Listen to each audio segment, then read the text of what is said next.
The Hedgeless Horseman here. It's January the 10th, 2024. First of all, thanks to the sponsors. In this video, I'll continue a bit on the subject of exploration plays. You have the long-term base case, then you have the, let's say, option for short-term gains or to take some risk off the table. I mean, depending on your appetite for risk, etc. First of all, markets seems to be up, metals down a bit, I guess. Again, who cares? I mean, if someone asks me what, if gold is up or down on a day, nowadays I typically don't. Watch it, and that's, I guess, a sign of apathy in a sense. The thing is that, it's a sign that's like you're less excited. And you can tell on Twitter. There's not much chatter on Twitter. If I post something today, there's not too many interactions, not too many likes, etc. It's just a sign of the times. Again, these are signs of bear market bottoms. Bear market bottom areas, at least. And that's exactly what you should be expecting if you're buying cheap. Nobody cares, and almost nobody makes any money. I mean, it just makes total sense if you ask me. Anyway, let's get into some exploration plays. So Sendero Resources is a small junior operating in, they're in the Philo mining area. You probably saw the NGX results, and you've probably seen Philo mining doing well. I mean, I think Philo is close to like $3 billion. I think, what's the name? NGX is around $1.5 billion. And again, those are some sketchy, relatively sketchy jurisdictions. Certainly not prime jurisdictions, at least. But, they have had very good success. Tight share structures. You get the Lundins in there, good PR. You have a lot of retail people in those as well. So, good results, tight share structure. Obviously, third-party validation or third-party direct validation via the Lundins, and they've shown yet again that they are successful when it comes to, finding giants. So it makes perfect sense. Well, these guys are in the same neighborhood, and high risk, high reward story. No idea what the chance of success is. We just know, obviously, that we've seen what the major discoveries in this area can fetch, which is 1.5 to $3 billion, and it's trading for 26.5. So just at face value, what's priced in that they would find something? It's pricing in at face value a 2.7% chance that they will find something worth $1 billion. 2.7%, is that fair or not? I don't know. Nobody knows the exact. It's either there or it's not. Well, it can also be there and you don't find it, if you know what I mean. But still, we don't know. So that's the hard part about exploration stores. It's impossible to say, really, because the future is unknowable. They might end up finding nothing, despite how much they drill. Let's say they drill, raise money. It's like 2-3 years from now, they still haven't found anything, and you're gonna lose. There's also a possibility they will actually find something and maybe becomes a big success, and maybe this very stock here reaches a $1 billion+ market cap one day. We don't know. We just know there's a very small chance of success priced in. If they find something, 10 to 50 to even possibly like 100 bagger is not absolutely out of the question, but it's like, what are the odds of doing that? What's the odds of finding something worth $1 billion down there? I have no idea. If it's 10%, it's cheap, but we can only guess what the actual chance of success is. But here you have, they recently announced commences drilling at Penas Negras. So obviously that's, I mean, that's a trigger. The fuse is lit for, could get rich quick, if you know what I mean. And obviously, since we know what valuations the neighbors can fetch, and we know what kind of success that they're finding really significant, impressive systems there. So I mean, I'm not sure they're in the exact same terrain or anything, but the general area, there are giants found there worth billions of dollars. That's what at least the market is saying about Philo and NGX. So it makes sense that this one is particularly attractive, or I should say it's has a very high. Well, it's quite easy to get greedy on it, if you know what I mean. Okay, there's elephants in the area. You've seen the valuations they get, and they just started drilling. But here you have this kind of. I mean, there's. I guess it's no real surprise that they were gonna drill. I mean, I actually was in the, I think, pre-IPO or something in this, or maybe it was the IPO. I don't remember even. And it was kind of, I think it popped early on the IPO. You can see some pretty big volume, but it was like subdued, and there's some profit takers. Obviously, people that have been locked up in the private placement might sell some shares. I think I even sold some shares around, I don't know, 24 cents or something, because I needed the money to pay taxes. Anyway, but it's like, I think it was trading at, what was it trading at? I don't remember, but let's say, 12 million or something. I just simply thought, it's like, this is a legit story. 12 million, I think that's just, again, way too cheap. Even if there's like 3-5% chance, my, relatively small position, that could make wonders if they end up finding something. And I certainly think there is at least a chance in hell they will actually find something, because as far as I understand, the geologists involved are very good. And I also thought, it's like, hey, you have, Coffin involved, for example. He's a newsletter writer, and they're pretty good at promotion. I mean, they do quite a bit of promotion. So the idea was like, hey, I mean, I'm not selling this cheap, because in the long-term fundamental trend, I think, this has actually a shot, at least maybe 5-10% of finding something of significance down there. In that case, $12 million is probably too cheap, because it's pricing in too small of a chance of success. So it's like, in the long term, if again the base case, okay, I just hold from whatever it was, $12 million, and I completely forget about it. Would that be an okay bet? Fire and forget. I think so at that valuation. But it has ran up a bit.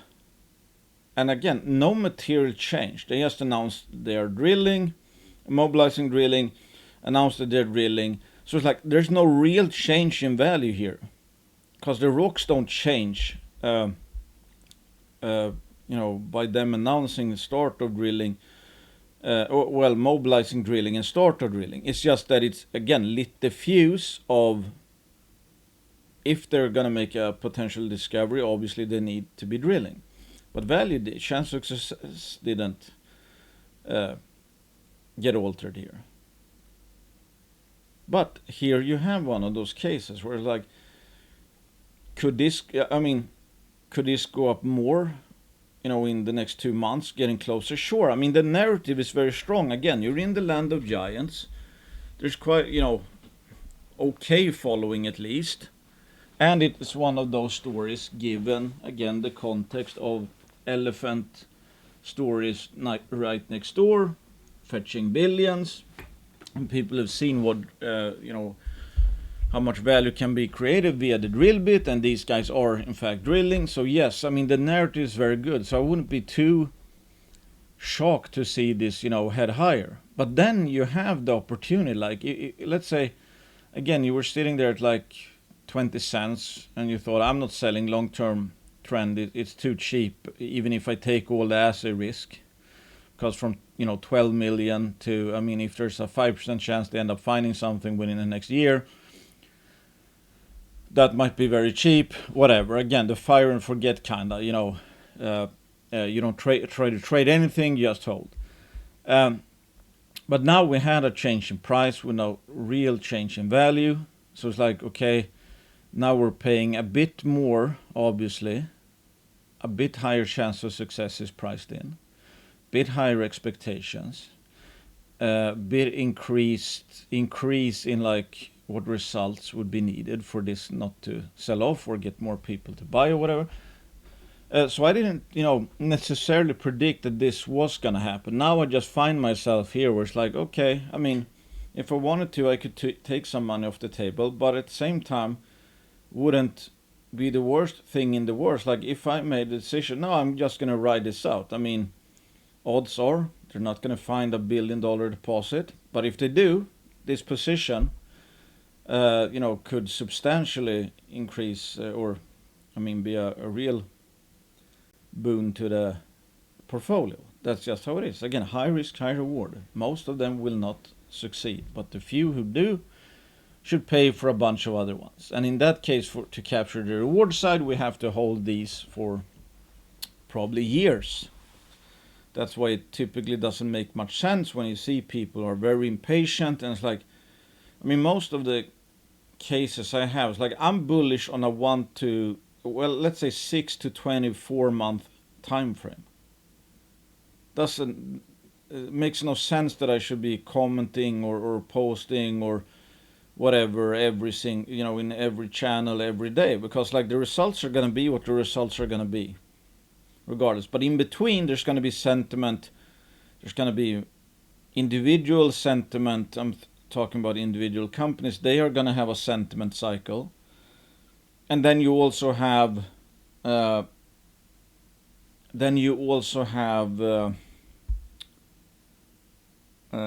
broader market, the sector sentiment waves, and we are near lows. I mean, we are very low, and when the bottom is in, no idea, the bottom might be in already, we don't know until like 6 months after.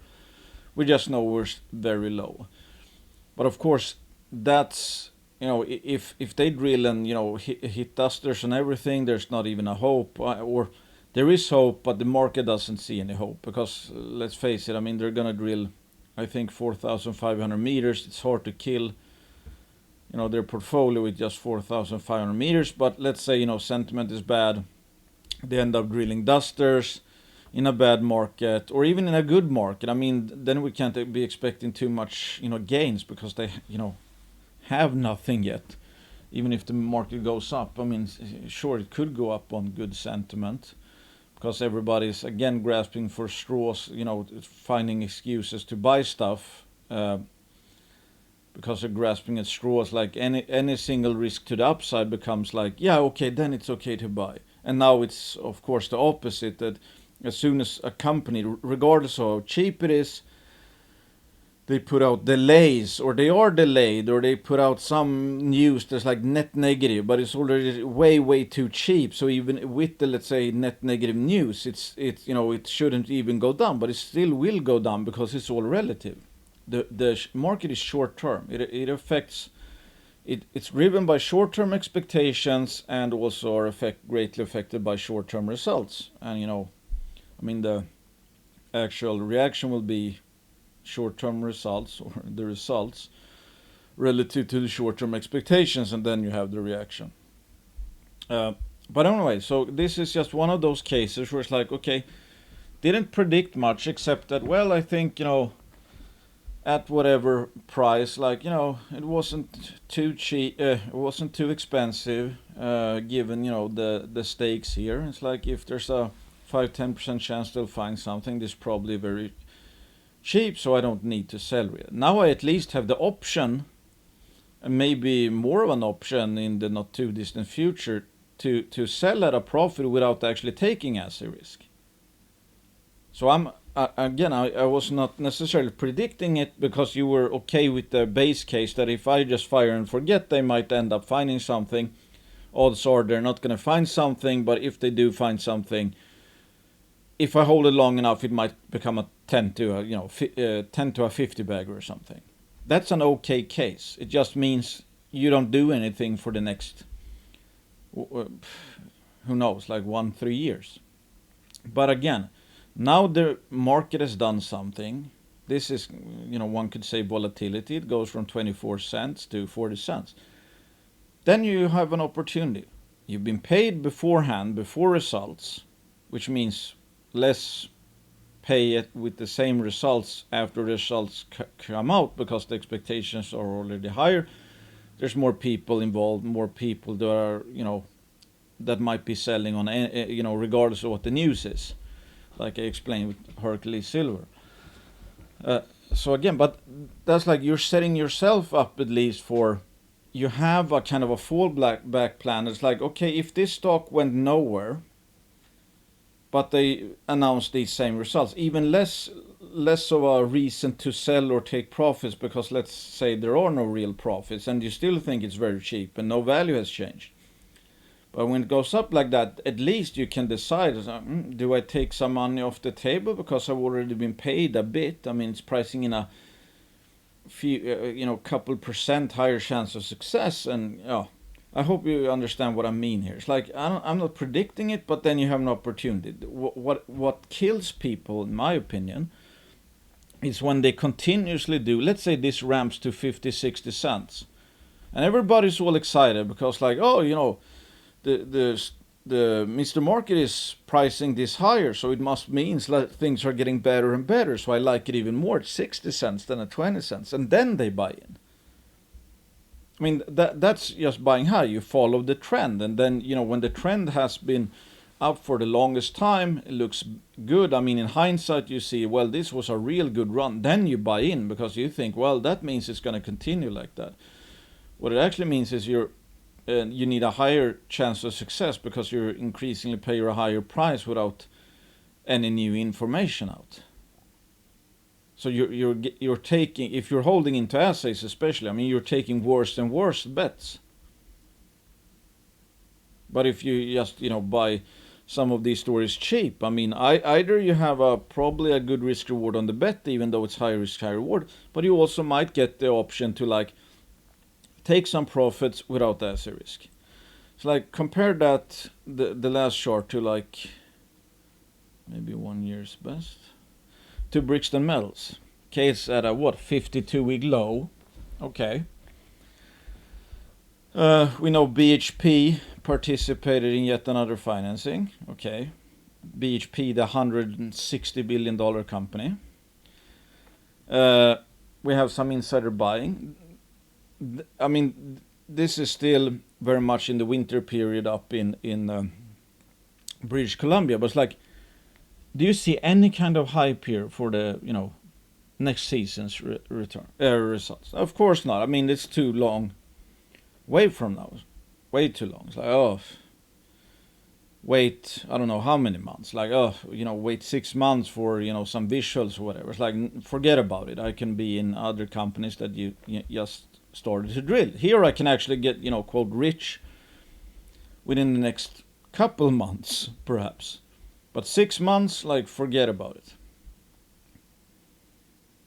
So here I would say it's like Brixton Metals is kind of where Sendero perhaps was in November here. No hype because it's too far away from the chance of getting rich quick. So what would I expect to happen? I expect that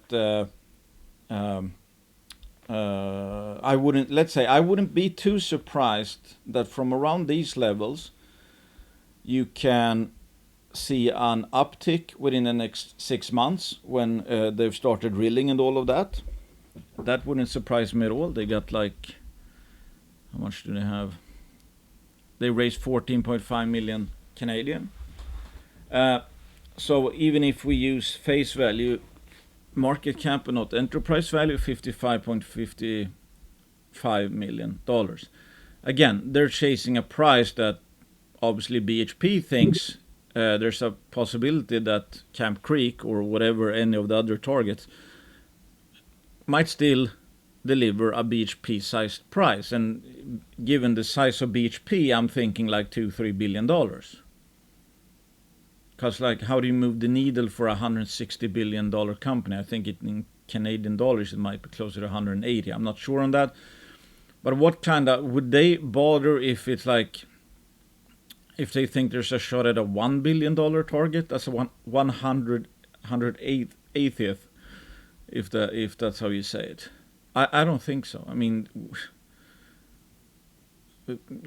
add the permitting and costs. Like, no, I don't think so. So I mean, I'm just assuming that they at least need like $3 billion or something. So what this tells us is that obviously BHP thinks that on Brixton's properties there is a chance that is not zero that there is a BHP size price there. And it's not pricing in a chance in hell that that's the case. I mean, it's pricing in 5.6% of a $1 billion price. That's undiluted. Still, 5.6%. BHP size price, maybe it's pricing in 1.6%. Or something like that. $3 billion. Again, without the dilution. But let's say 4%. Would BHP actually put money if they thought it was a 4% share? Maybe. I mean, it's quite possible. But you don't see BHP putting money into everything out there. And they also have results. There's obviously something there which could be really big. So when we think about it, okay, let's take the fire and forget base case route. Let's say I put in 1% of my portfolio in Brixton. And you just think that, okay, the strategy is going to be, I'm just going to hold this for 3 years.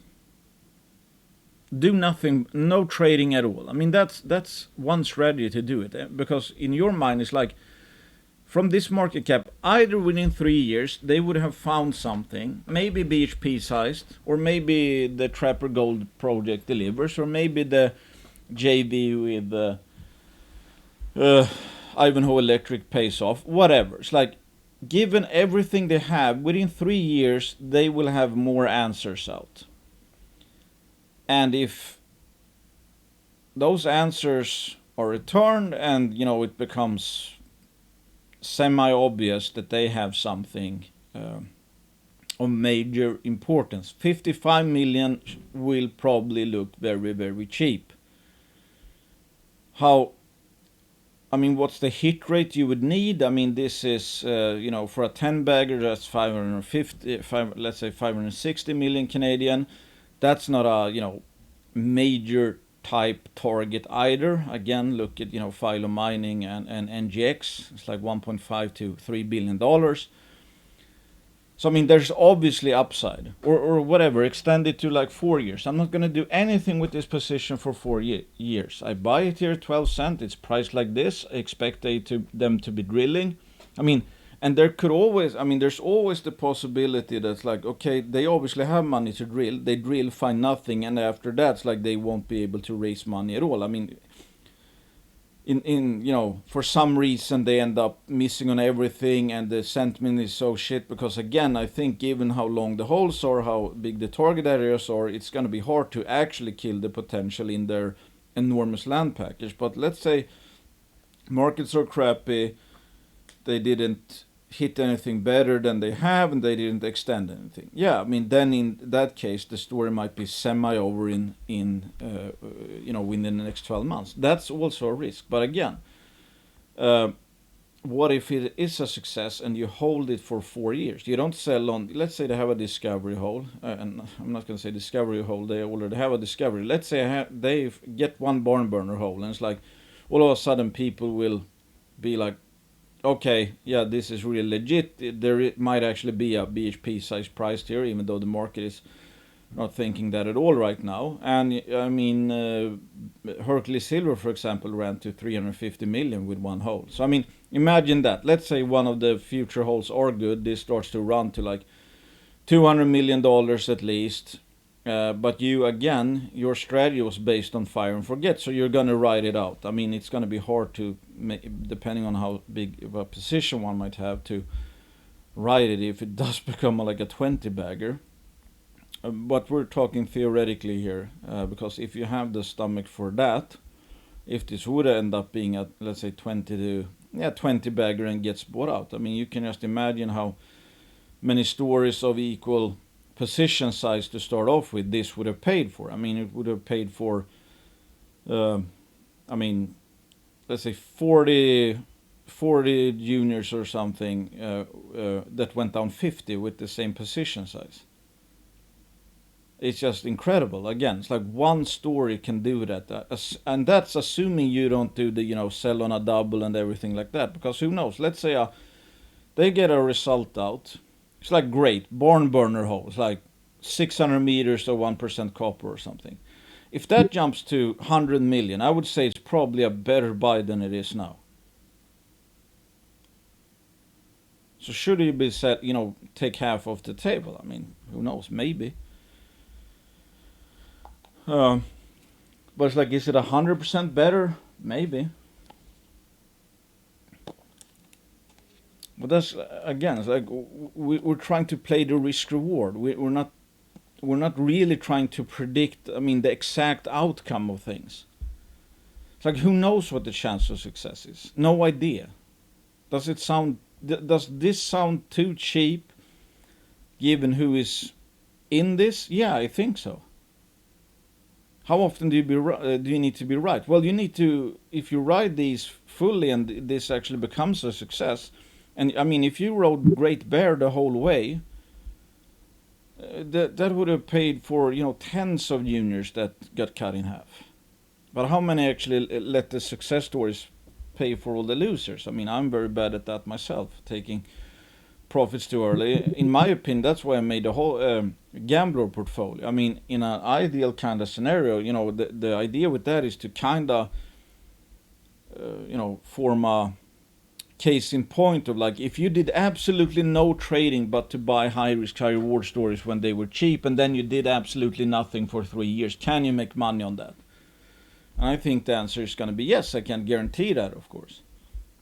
And if a few of them, if 4 out of 20 or whatever, I don't remember how many I have, do well, and the other 16 get cut in half, but we go into a bull market, who knows how much those 4 could have gone up? Might be very good results. And in reality, I mean, we should be adaptive. Let's say one of those 20 gambler stocks, I think Brixton is in there actually. Let's say again, Brixton puts out a great hole, it jumps. So let's say you had a 5% position, you only had a high risk, high reward position. It jumps up to 10% of the portfolio. I mean, that's already getting quite high for a high risk, high reward story, but still. I mean, who knows? Maybe it is a much better buy. You look at the news release, like, okay, Brixton is at 100 million. All of a sudden, they put out one of the best copper drill holes in the sector of any junior, and that's like this system is still wide open, and they've already proven it is 500 meters this way and that way, whatever. And all of a sudden, you're like, well, 100 million is way too cheap. And then you actually, not only do you not sell, but you actually add, for example. I mean, that's also a possibility. So it's like, if you kind of know what you're doing or get a sense of how the risk reward changes with news and price, and that price and value is not the same, that you think about the value or long-term value, and then see what price, what the price is relative to that. Because again, it's like, something can be a better buy if it opens up 100% higher. You could have been a fool for holding it at half the price, but after some news item comes out that increases the inferred or risk-adjusted value by 300%, all of a sudden it's like maybe a much better buy at 100% higher. even though, yes, the holders got paid, but that was actually maybe a mistake because they took too much of a risk, and it's actually better, much better investment after paying up 100%. But that's what people, it's like, you see it all the time, and a lot of the time it makes sense, like don't chase. But I would say if there is a news item out which is really good and the stock opens up, it maybe should have opened up much higher, so that's okay to chase. When you really should not chase, in my opinion, is when nothing has really happened but price going up. That means by definition that the risk reward is just decreasing. But if there's an event, a catalyst, and value jumps 200%, and price only jumps 100%, I mean, all of a sudden it's like it's cheaper than before the news, or theoretically. Anyway, another one's like Altamira. Does this look like I don't know why I can't get the... Oh, here, 3. Sendero announced the starter drill, and it's gone like this. Brixton is several months away from starter drilling. This is what the hot money is doing, not selling this. This is getting bought. Altamira is like not too much stuff happening, and they are already, I mean, again, Sendero started drilling, Brixton is not drilling, Altamira is drilling, and has been drilling for a few weeks, I think. I think they only have one rig and all that, and there's been what's it called, the holidays. Still, I mean, 32,000 shares traded. Does this look like a very hyped up stock? Is there a lot of hot money in this? I don't think so. Doesn't look like it. I mean, it's almost. I mean, it's above 3-year lows, but it's like. Yeah, I mean, you can't say that it's like way overhyped, and it's close to 3-year low. So I wouldn't call this. I don't think there's a lot of hot money in here, short-term traders. I don't think there's a lot of high expectations on the coming drill. And again, like I talked about in the last video, that's good. If you're holding into assays, you want low expectations and a low price, because that means less downside, more upside, easier to shock the market. Same with Tectonic. They've actually been drilling for quite a while. I mean, would you say that the expectations here are high?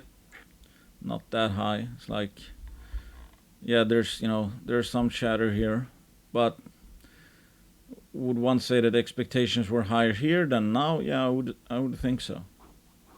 But and I showed that with Lavras Gold, for example. I think they are drilling, but it's like, just the longer it takes for results to come out. I mean, there's that saying that slow, good news travels fast and bad news travels slow, and that might be the case. But still, it's like there's some of these companies have a very hard time getting their assays back. So then you have the interesting phenomena, but it's like the scenario of not easily being able to tell, that the rule of thumb that bad news travels slow, maybe even good news travels slow unless they rush the core. But not every company wants to rush the core, because that costs more, and it doesn't really change. I mean, it doesn't change the outcome at all. It's the same whole. It's just that it gets quicker to the market. So it's like with Tectonic, I mean, the cheaper this gets, the more comfortable I am simply holding into results. Because I've already been punished, if you know what I mean. The expectations are lower, so now the upside surprise is, I mean, the risk reward is increasing holding into a catalyst. Because you can sell your shares for less and less. Means there's more upside in things in case things go wrong. There's more upside from 38 million than like 50 million or whatever. And there's a bit less, downside as well. Because I don't think they can kill the project either, really. But the idea is, again, obviously, that's like, this is not even anywhere close pricing in a BHP size price. This is not pricing in Philo Mining or NGX. Altamira is not pricing in an Aura Minerals type gold mine. Tectonic is not pricing in a new whatever Fort Knox Snowline type discovery. So if any one of these ends up proving up, or let's say start off with making a discovery if they haven't made it, and I mean theoretically, let's say the blue sky is alive in all these four. I should Condor as well. Let's say include all these five. And if blue sky materializes, depending on how type, what kind of system it is, etc. I mean, there's like Altamira probably could have one of the steepest growth curves. The same goes with Condor. Tectonic with a reduced intrusion related system could also have very high growth curve.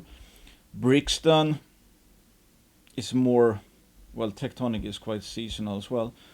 Brixton, it is a porphyry, etc. It's just that they have such a large target area. It's not like the other ones where I think it's easier to see the potential outline of the target, for example. Brixton is like wide open, I think, in most directions, and it's like could be drilling over kilometers, let's say. I guess the same kind of goes for Tectonic. The point being that if one of these five end up having a significant discovery, it's going to take maybe 2-3 years, quicker for some, to prove up that blue sky. Which also then goes back to the point that in order to capture the reward side, you kind of have to take the leap of faith. That's why the point of the gambler portfolio was that if you did absolutely nothing, because let's say one of these stories end up making a discovery or continuing to prove up the discovery, and we know in 3 years from now that they had a massive system or a really good discovery, but it took 3 years to prove that up. And what you did was you took the assay risk. Let's say you took the assay risk for all these five, but the one that actually was going to end up making a significant discovery that's in the future is going to be worth hundreds of millions or billions of dollars, you sold almost all of that after the first 50 to 100% pop. That completely changes the risk reward. If you actively trade or sell, etc., then it is not a fire and forget. Then you what's the saying? I mean, you cut it short. You cut the journey short. So that's one thing that I think is extremely important, which makes it a bit awkward in the sense that in order to really play out some of this, if you have a high risk, high reward strategy, you kind of have to force yourself to like, okay, I'm not gonna do it. I mean, I'm not gonna do anything for months or years, basically, because that's the only way for me to capture the full reward side, and I need to capture the full reward side for just one or a few to pay for a lot of other ones. Because if the only reward side you capture is the first 50 to 100%, and you take all this assay risk, I mean, it doesn't add up.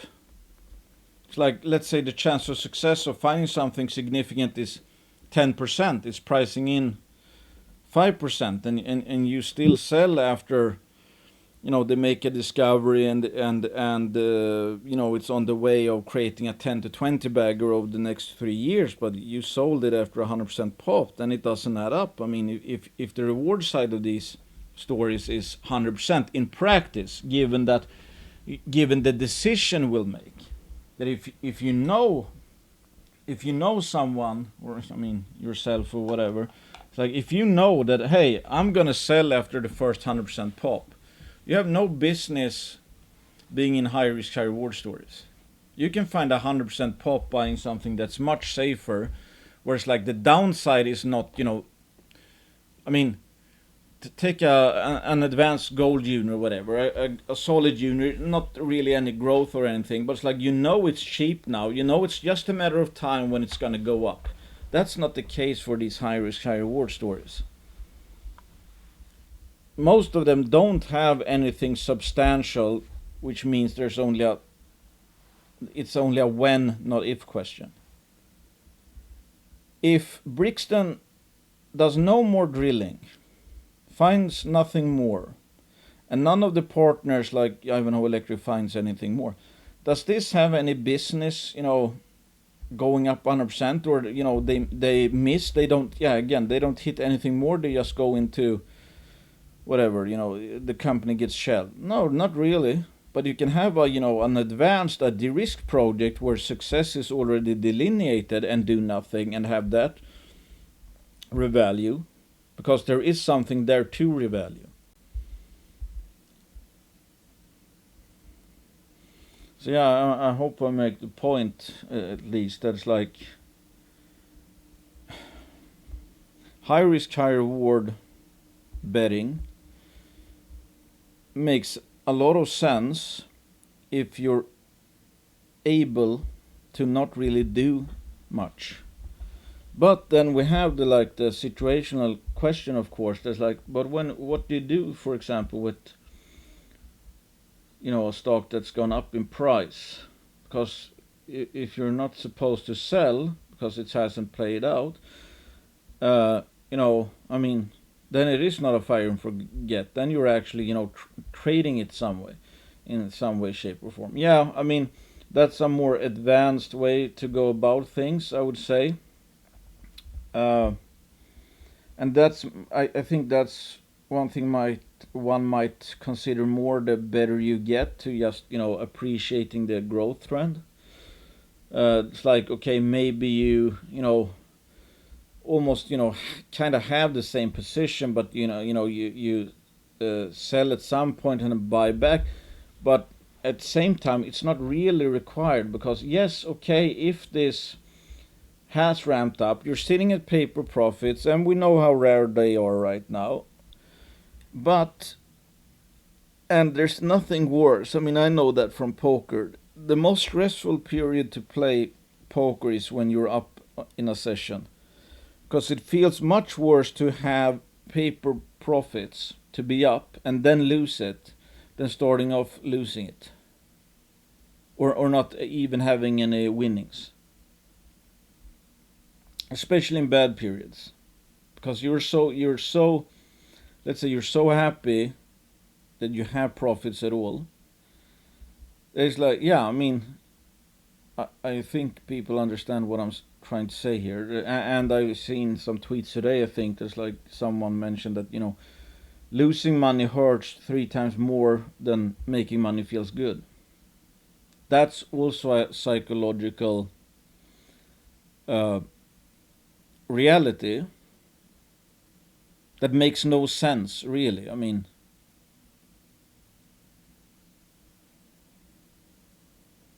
If you know what I mean. If you lose or win the same amount, they should. One would think they should have the equal effect, but no. Actually, losses hurt more than you feel good about gains, and that's affecting every single decision we make. I forgot what my point was, but yeah, I was like Brixton here, for example. Okay. This is a log short. Like always, big ups and downs. It has changed quite a bit, but it's like 330 up, 81% down, 616% up, and still this is without, having, proven a significant discovery, if you know what I mean. It's just, the swings of the market and dilution and sentiment. But it's like, these are some pretty wild swings. And now we're down here. So do I think there's some upside? Surprises here, yeah. And again, like I've talked about before, like the beauty of stocks is that the downside is limited to 100% while the upside is theoretically unlimited. And that's again why I think it's a bad idea if you always have some rules like, gonna sell on a double. That means you're capping it all the time for no other reason than you have some rule.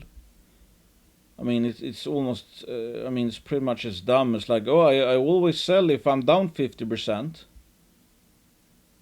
It's like, why? Why? Because like, I can't, I can't stand being down 51%. Or it's like, why do you sell on a double? It's a psychological crutch. That's what it is. Because and I don't know. I mean, a lot of newsletters writers do this stuff, like tell people to sell on a double. I mean, that's literally just a psychological crutch when you think about it. Why does that make sense? Well, you see a lot of people saying it's like, I took calf off the table, so now I'm free rolling.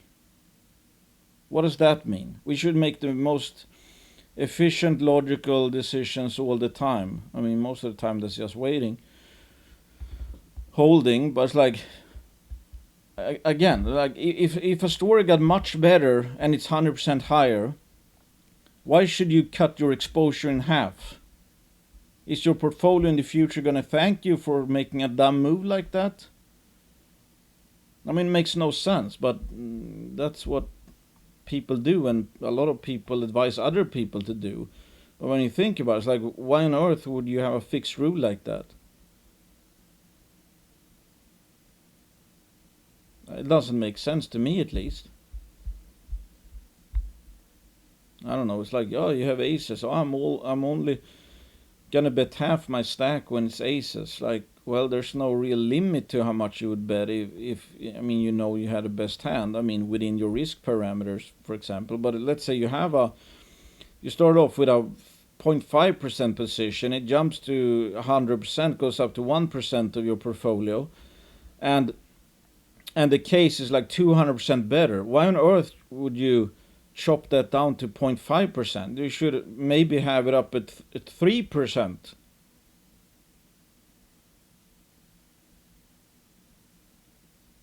That's why it's like, I don't believe in rules or anything like that. I think that's just, more mistakes people do. And there's a lot of them. It's like, again, and where does it come from? I think it comes from the fact that losses hurt more than gains, and it's even worse if you've had gains and then get losses or give back all the gains. That's why I think people use that as a psychological crutch to, sell after a double, because then it's not going to feel as bad if it goes down. It has obviously nothing to do with like, should I be selling half after a double? When in reality you should maybe double again. Have 4 times the exposure, have a 2% position instead of 0.5% position. Every single mental mistake or whatever you would call it, that's going to add up over the long term. Hugely. Imagine if you just kept on doing that for like 10, 20 years. Having 1/4 of the exposure that you should have at situations like that. Imagine doing that in, let's say, case after case or whatever. I mean, in Great Bear, for example, if you sold half after the first double, you missed out on, I don't know, a 20 bagger. Just by having some rule. Yeah. Anyway, it's like I saw this here, for example, from, I don't know who that is, but I've seen them on Twitter. I think this is something to keep in mind. It's like, just because a stock does not run for a few years, it does not mean the story you believed in the stock is not valid. Any stock running to great heights depends on many factors, and achieving big returns need a lot of patience and hearing highly pessimistic views about stock. And that's very true. I mean, that's why it's like, you can't take paper profits or losses personally. I mean, Hercules went on a big run, while many others did not. Or there's something, what's the context there? Well, there were a lot of big accounts and newsletter writers in it. It generated a lot of traction. That generated momentum, and momentum draws people in. And then you have like the high flyers of, philo mining, for example. Like, would I be paying? I don't know what the market cap is for philo mining right now, but it's like 3.5 billion. To me, that's not, great risk reward, but that doesn't stop it from, going higher or whatever. It's a tight share structure, looks like a great project, and all of that. And there's a lot of, if it's a tiny float, a lot of retail driven, and there's a lot of, people with combined maybe tens of thousands of followers on Twitter who likes the stock. Obviously, that's going to be generating some buying interest. There's a lot of considerations that go in. It's like, and why some stocks do so poorly. It's like, well, if the market is continuously front running a private placement, I mean, that's like a smelly carrot in front of their faces. Then there's no, there's no low that is low enough not to sell, because you always assume it's going to sell down even more when the private placement is out. So then valuations gets thrown out of the window, and it's all relative, on a relative basis in the short term. Opposite of what I talked about, I think, last video about, good visuals. If your belief is that whenever the next results are going to be out, the stock is going to head higher, how high is too high to pay? There is no limit. If your assumption, your belief, your strict belief is that whatever I'm paying, people are going to pay more the day after the news release, then every single day is theoretically a buy up until the day of the news release, and any single price is worth paying.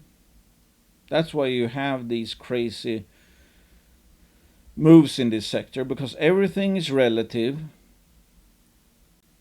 on the short-term basis, and almost everyone is short-term focused. And then just to end off with, it's like,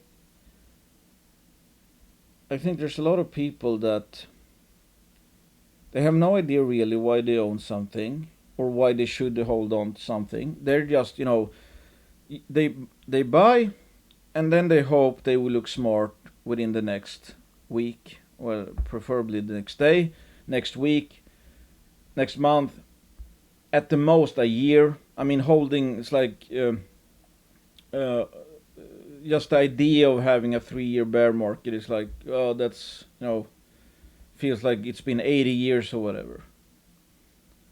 And people can't find a reason to add. And I've gone over this 1,000 times before. There's a huge difference in your future returns between selling low, buying low, and holding low.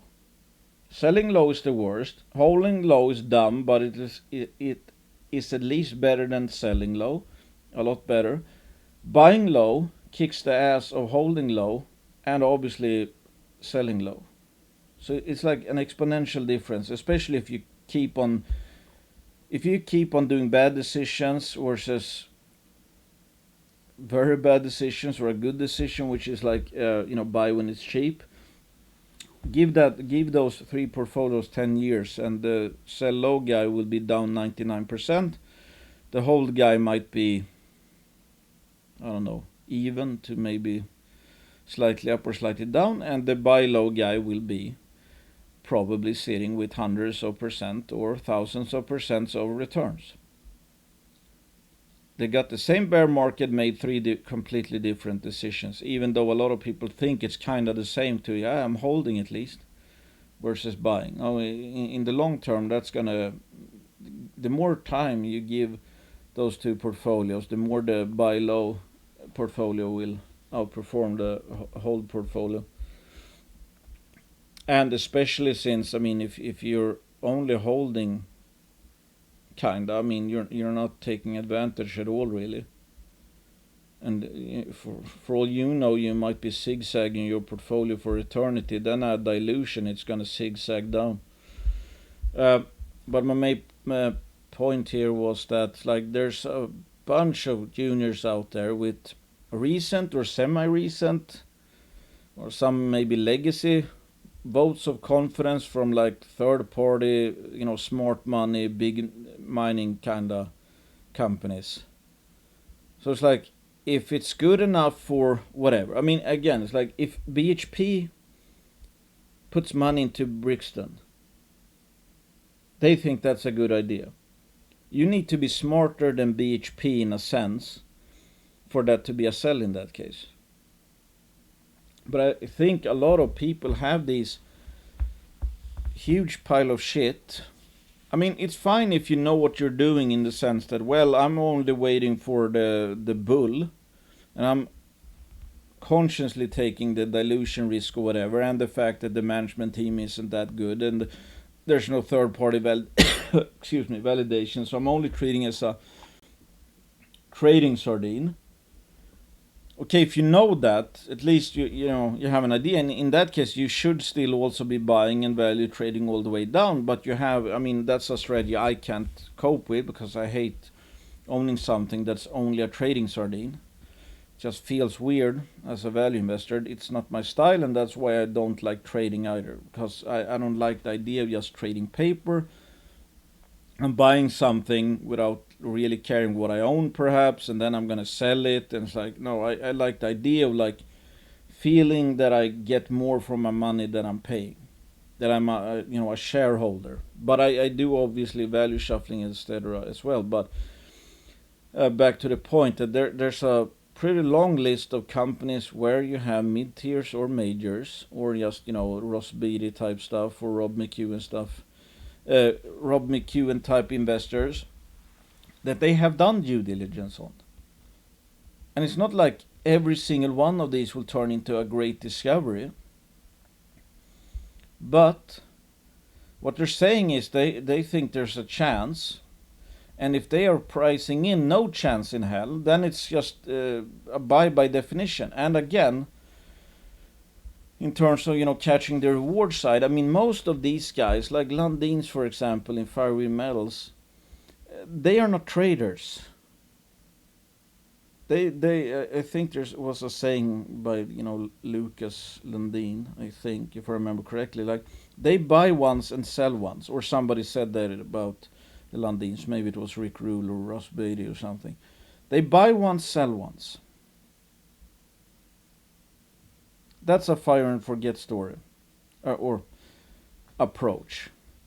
So you can imagine how kind of good the risk reward needs to be in their eyes for them to buy, because they know they can't change their mind and sell. And again, their whole strategy is obviously by definition then for the long term.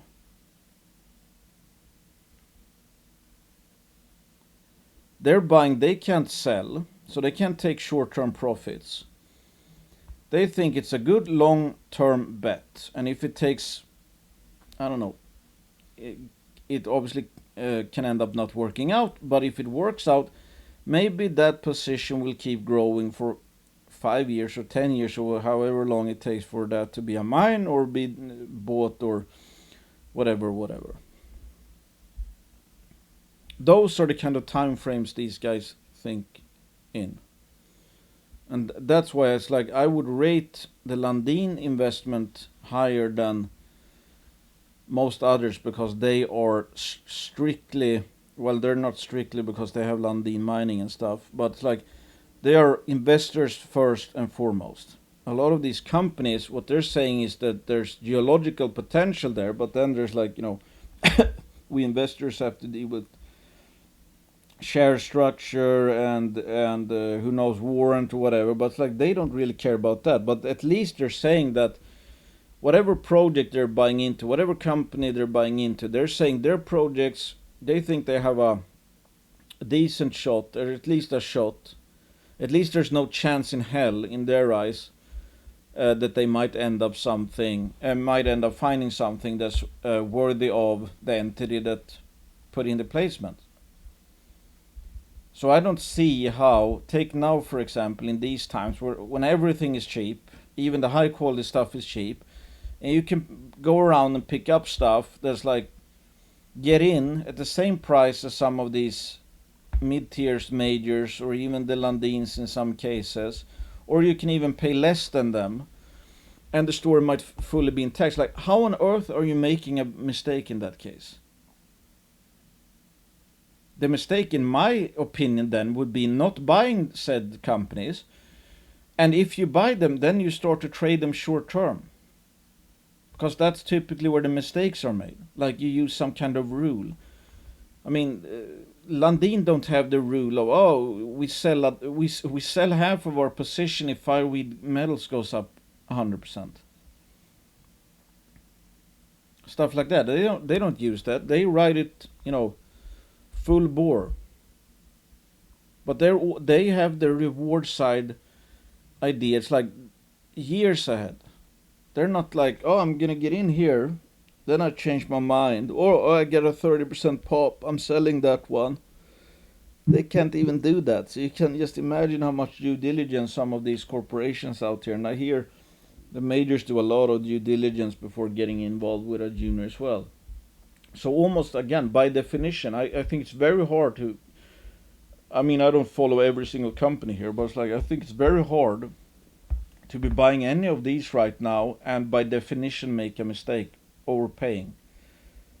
Paying too much out of potential or whatever. Because a lot of these, as we can see, they're not pricing in a chance in hell almost that this larger company knows what they're doing.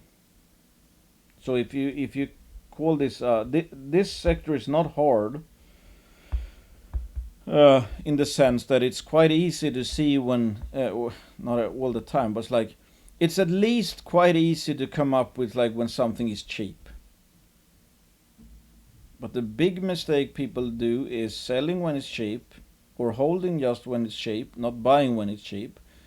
And then they just do a whole list of additional mistakes, like using rules, like I'm gonna sell half at a double, I don't chase in any kind of scenario. I don't chase, regardless if the news was excellent. The stock went up just 30%, but I'm not gonna chase. That's a mistake. Not catching the reward side fully, so you take on a bunch of high risk stuff with low chance of success.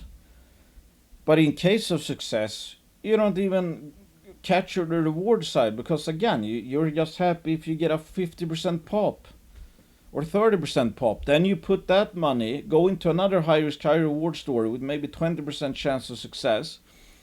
And of course, 1 in 5 will be successes, 4 in 5 will be failures. So you take, let's say, 50% losses on 4 out of 5 positions. And when you get a winning position, let's say you sell after 50 to 100%, which doesn't even pay for the other ones. So you have a losing strategy to begin with. And then it's like, oh, this sector is so hard or whatever. It's like, no, you make it hard. It's your decisions over the long term that will add up. And just because we've been in a bear for 3 years, which might be over or might not be over, who knows? Just because the bear has gone up for 3 years, if that's a reason to sell, that's news to me. I thought the idea of being a value investor, long-term investor, is that you buy when it's cheap, regardless how long it's cheap, and you buy more if it gets cheaper. And sell when it's not cheap. It's not buy if it's cheap, sell if it doesn't get less cheap within 6 months, or you sell if it gets cheaper. I mean, how is that going to add up in the long term? That's just a shitty strategy. In the long term, we deserve exactly the kind of returns that our decision making justifies. It's up to us. We do stupid shit all the time. I make mistakes as well. I just try to stay away from the big mistakes. Then in between, I still do a lot of mistakes. But it's like, I hope that this makes sense. Yeah. Thanks for listening. Consider me biased. I own shares of most companies I've talked about. Some are banner sponsors. Not investing advice. You know the drill. Hit the like button if you like this stuff, and comment if you're wondering about something or whatever. Bye.